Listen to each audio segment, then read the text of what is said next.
Ikom kanyang bibig sa taglay niyang kulit, tsak ika'y mapapaibig ang bibi mo at ang bibi ko. I love you! Love you pare. Bibo! Bibo!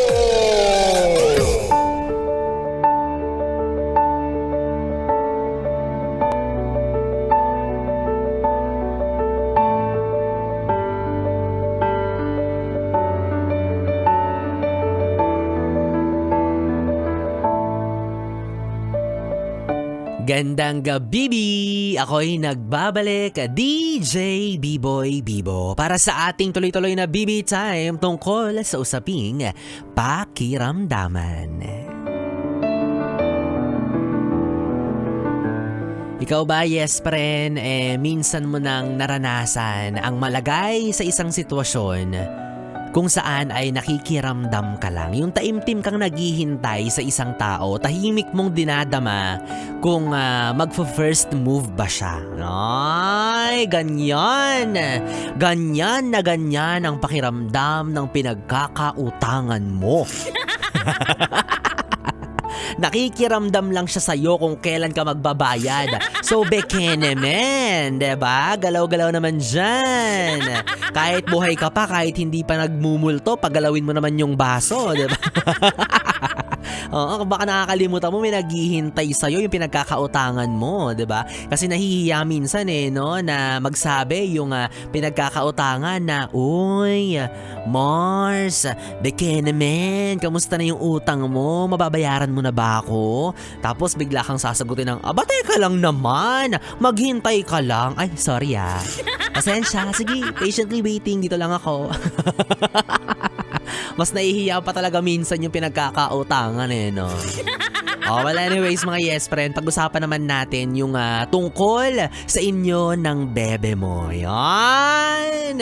Yung bebe mo na nagkakamabutihan kayo pero walang may lakas ng loob para magtanong kung ano na bang meron sa inyo. I mean, diba? Yung wala namang nagmamadali, wala namang umaasa, wala namang naaatat, nag-aapura, pero alam nyo na may nararamdaman kayo para sa isa't isa pero nagkakahiyaan pa. 'Di ba? Parang sira ulo tong dalawang to. Tumigil nga kayo. Alam niyo naman talaga na bet niyo yung isa't isa pero walang nagsasabi na, "Uy, alam mo, bet kita. Uy, alam mo, gusto kita maging jowa. Uy, kailan tayo magne-next move? Kailan tayo susunod na lalabas para naman mapag-usapan natin ng maayos yung tungkol sa atin?" 'Di ba? Walang ganon. Pero nag-uusap kayo araw-araw, nagkakamustahan kayo gabi-gabi. Kulang na lang yung salitang I love you. Yes.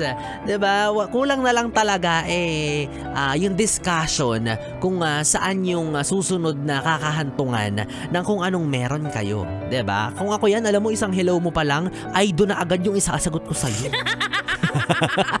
Ang rupok ni B-Boy.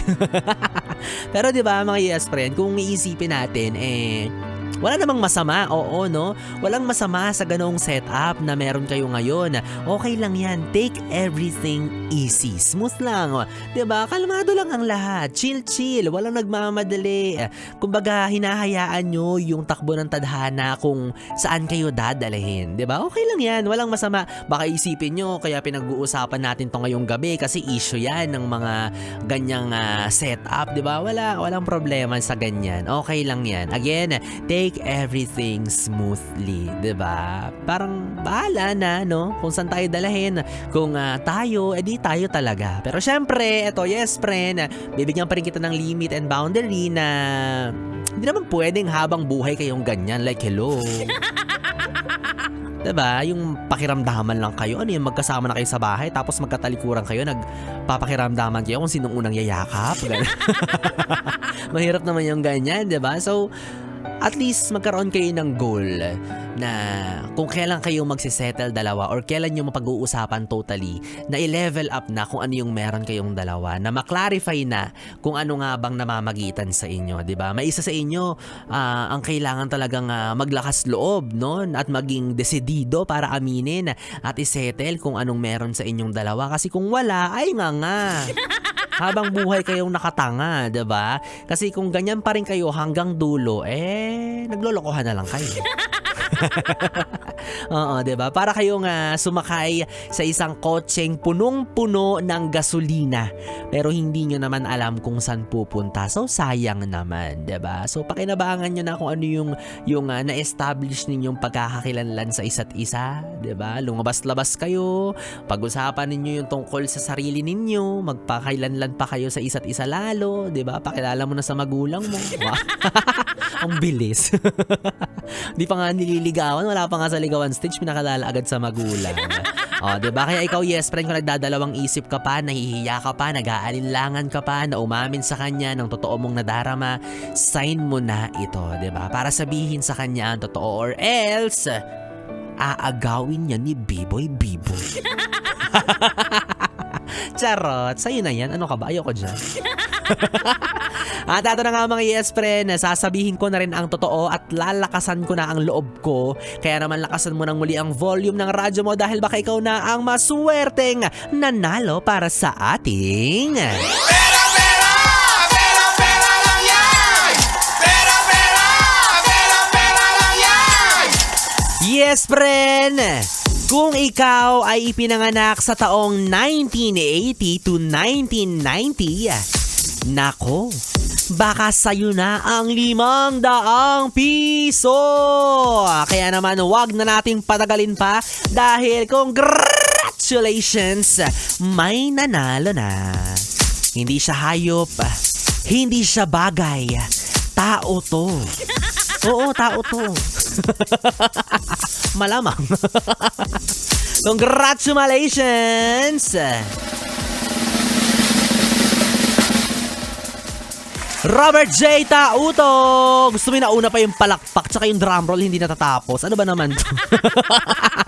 Nakakais, pinapahiya ako ng sound effects namin. Congratulations, Robert J. Tauto! Ikaw ang nanalo. Sabi ko naman sa inyo, hindi to hayop, hindi to bagay, tao to. Robert, kung naririnig mo to sa mga oras na to, ikaw ang maswerteng nanalo para sa ating pera-pera lang yan promo. Dahil siya ay ipinanganak sa taong 1990. Akalain mo yun? 'Di ba? Kumapit pa, humabol pa, sumabit pa, umabot pa. Dahil dyan ang swerte mo. Kaya naman Robert, isan mo lang sa akin ang iyong GCash number kung saan ka pwedeng padalahan ng iyong tumataginting na 500 para sa ating... Pera lang yan! Pera lang yan!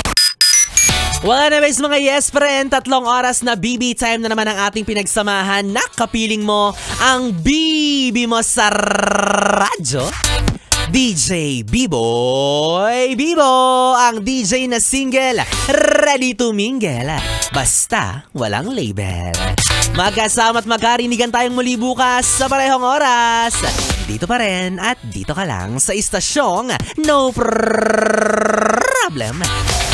Ang 101.1 Yes FM. Solid! Good night, baby! Mwah, mwah.